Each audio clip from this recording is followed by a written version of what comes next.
First day and second day declogging operation sa BSM4. Magkasunod kasi yung yung bagyo na Krising, Dante at saka Imong, kaya medyo nagbaha ng hanggang tuhod, kaya nag-operasyon declogging ngayon dito sa block 18, 15 and 16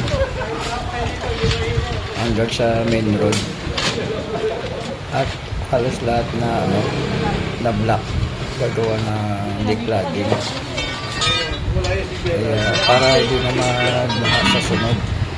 Kaya ang daming putik galing doon sa Panglabo kapag gumawas kasi yung sapa. Ayan, awas na yung putik lalabas po dyan sa Panglabo din sa butas na guys. May nag-react naman. Tiyo na daw. Umagos na yung tubig, puro putik. Pati yun. Pati yung banda doon. Papunta rito. Ay, papunta naman doon sa kanila. Nakabak lang. Grabe. Kasi yung yung putik talaga. Nag-ano yung galing. pagkatapos na dahil babae niyan. Magkakaputik yan. Ganun pa man. Pero kung walang hindi po mapasok yung putik ng sapang labo dito, hindi magkaganyan yan.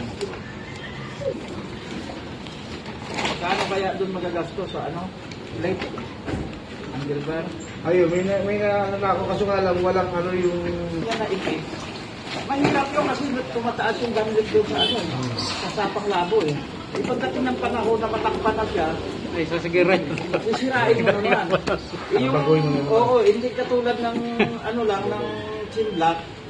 Ka lang ng Oo, kahit na tumaas siya, susunod lang yung doon. Ilang sako kasi ang nakuwang putik dyan galing sa kanal dyan. Wala tayo para... Thank you guys.